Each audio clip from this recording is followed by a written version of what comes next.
Halo, selamat datang di materi solusi ekspor dengan materi kemasan. Standarisasi produk ekspor, salah satunya adalah kemasan. Definisi kemasan. Desain kemasan, bisnis kreatif yang mengaitkan bentuk struktur, material, warna, citra tipografi, dan elemen desain dengan produk agar produk dapat dipasarkan.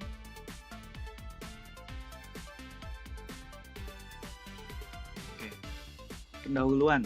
Kemasan pangan sesungguhnya seumur dengan peradaban manusia dan telah tersedia aneka ragam kemasan pangan. Peran kemasan pangan beragam antara lain sebagai wadah, pelindung, transportasi, promosi, dan lain-lain. Tren, jenis dan volume penggunaan meningkat dari waktu ke waktu seiring dengan kemajuan iptek. Interaksi kemasan dengan pangan seperti plastik, antioksidan, dan lain-lain berpotensi menimbulkan risiko terhadap kesehatan. Banyak negara telah mengatur kemasan pangan, positive list dan negative list zat kontak langsung dengan pangan, food contact substance.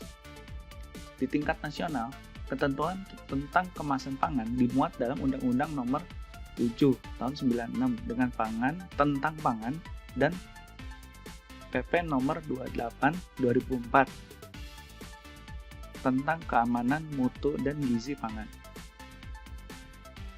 Telah dikeluarkan regulasi pelaksanaan berupa Peraturan Kepala Badan POM Nomor 0505-6497/2007 tentang bahan kemasan pangan.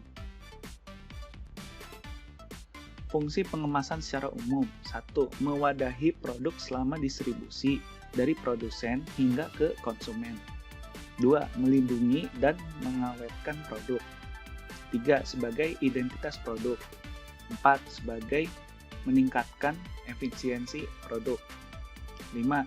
Melindungi pengaruh buruk dari luar. 6. Melindungi pengaruh buruk dari produk di dalamnya. 7. Memperluas pemakaian dan pemasaran produk.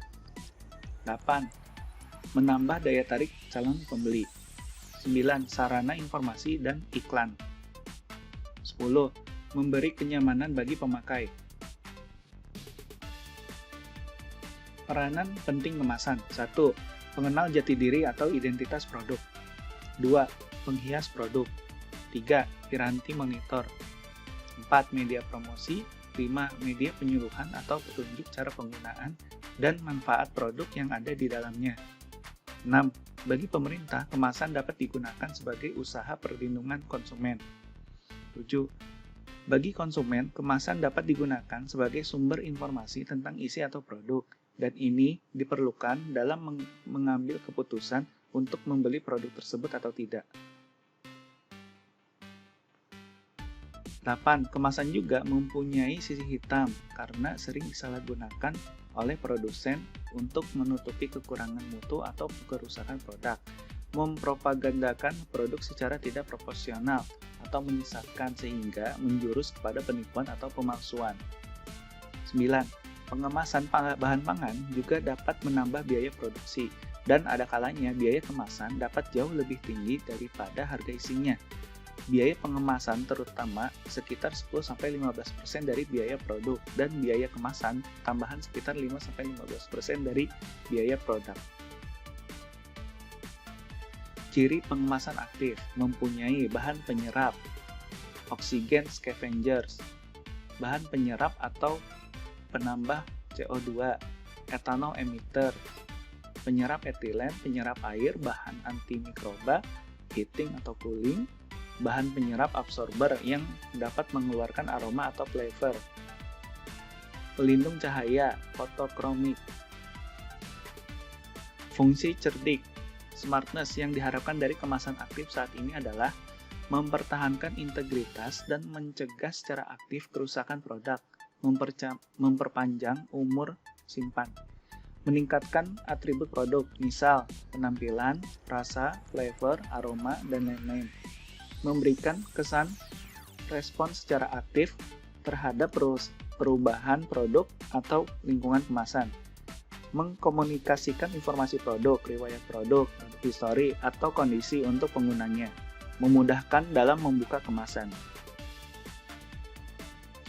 Packaging dalam mata rantai komunikasi.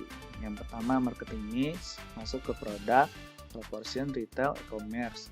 Masuk ke product design, PR, direct marketing, sales promotion, advertising, viral marketing, website, traffic drivers, merchandising atau display, point of sale, price, packaging, dan produk design.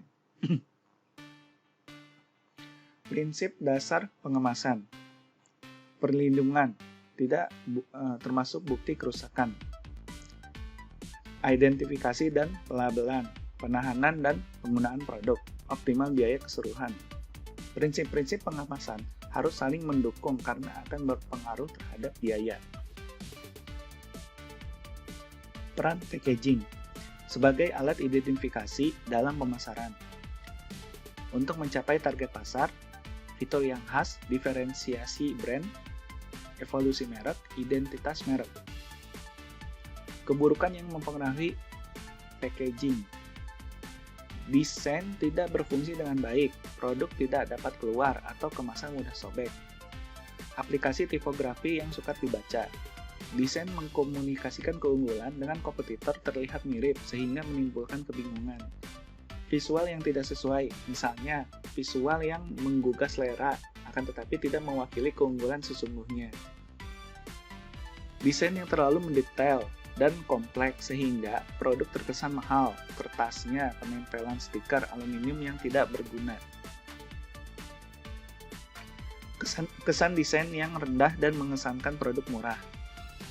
Isi produk yang tidak dilabelkan dengan tepat, misal halal, expired. Elemen terlalu besar dibandingkan isi struktur kemasan. Struktur kemasan sulit digunakan. Tujuan khusus packaging. Siapa konsumennya? Di lingkungan mana produk akan bersaing? Pada harga jual berapa produk akan dijual? Berapa biaya produksinya? Berapa lama kerangka waktu dari saat pembuatan desain sampai pemasaran?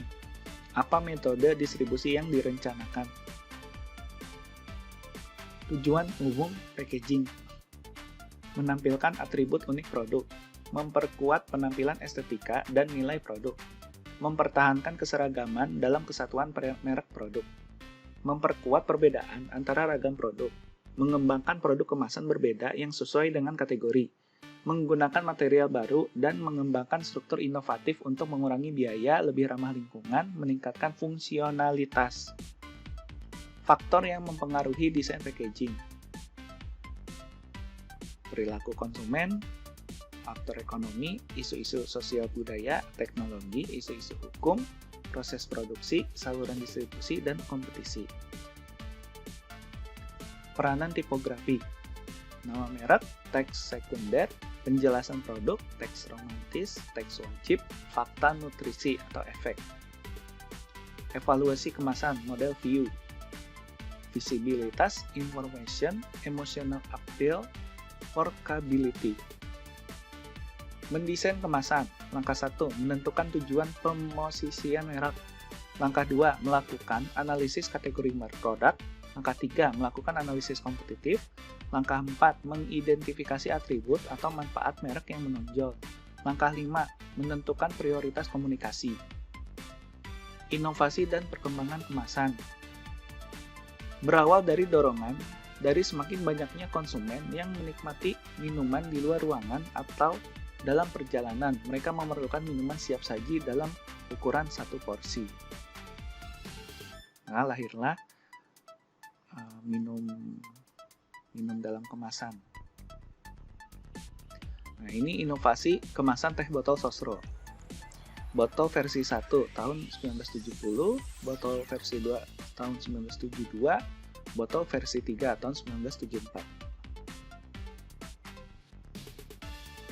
Perang kemasan, kemasan pouch kardus, fruity, kemasan botol plastik, teh pucuk harum, kemasan gelas plastik, teh gelas, kemasan kaleng minuman, teh cap panda. Ya, macam-macam ya.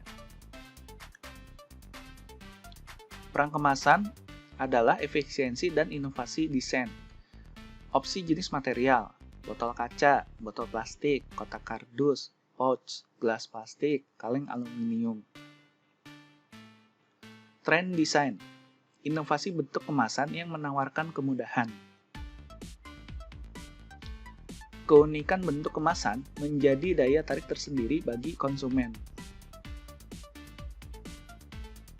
Kualitas dan ketahanan produk. Pemilihan teknologi yang digunakan akan berakibat ke sifat produk dalam hal rasa dan shelf life produk serta jenis dan tebal kemasannya. Ya, perkembangan minuman tradisional.